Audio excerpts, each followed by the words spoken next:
Hello mga mare, kumusta kayong lahat? At long time no vlog, long time no see, long time no news. Ayan, at ngayon bumalik na ulit ako sa aking trabaho at bali 10 araw kasi akong hindi pumasok. So 17 ngayon, kahapon ay Father's Day. Nung 15 ako bumalik. So pangatlong araw ko pa lang na pumasok ngayon. At yung iba kong niluluto hindi ko na binablog. So ang menu natin for today's lunch ay ginataan langka at na-prepare ko na ito. Nalaga ko ng ating ginataan langka. Ang langka pala. Yan. Tapos ang ating sahog dyan mga mare ay tinapa at meron kaunting baboy. Para lang mas malinamnam yung ating ginataang tinapa. Ay, ginataang langka pala. Tapos syempre meron tayo ditong bawang at sili. Yan lang mga mare. At pinapalambot ko lang ng kaunti yung ating pork na isasahog at sisimulan na natin mag-isa. At dahil mga mare, meron tayo ditong tindero at tindera na hindi kumakain ng gulay na langka, kaya ipagpiprito na lang natin sila ng tilapia. So yan lang ang magiging ulam nila. Tig-isa sila.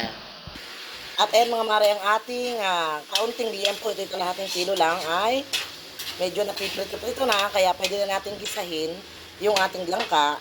Bali mga mare, pagka naggagata ako ng gulay or kahit anong ginataan, hindi ko iginigisa yung bawang. Parang nabanggit ko na ito sa ibang vlog. Dahil nag-iiba yung lasa, ewan ko sa panlasa ko lang yun ano. So, hindi ko siya ginigisa. So, ilagay na natin ang mga langka, mare. At pwede na natin lagyan mga mare ng kaunting asin. At lagyan din natin mga mare ng isang pork cube. At syempre, yung bida ng ating kusina, ang bida naman natin na sarap ay Magic Sarap. At ang ginawa ko mga mare dun sa ating tinapa ay hinimay natin at tinanggal natin ang tinik at ulo. At ang ginawa natin dun sa tinik at ulo ay nilaga natin, pinakuluan natin ng kaunti. At yung sabaw ay siya nating isasabaw dito. Ayan. At ngayon mga mare, ilalagay ko rin yung ating mga bawang. At ngayon mga mare ay meron ako ditong gata, 1 kilong gata itong isang supot na ito. Pero bali ang binili ko kasi yung ating langka ay 2.5 kilo. So 2 kilong gata ang aking nakaprepare.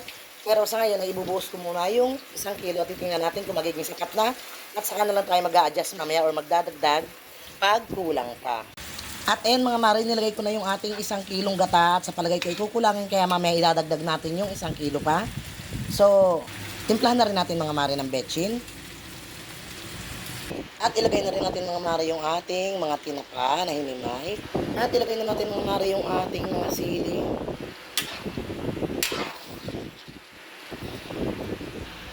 Ayan mga mare, at luto na ang ating ginataan langka. At pwede na natin itong hanguin. Malamigin ng konti bago isupot. At so, dito ko natatapusin ang aking video mga mare. Thank you for watching at God bless you all. Bye!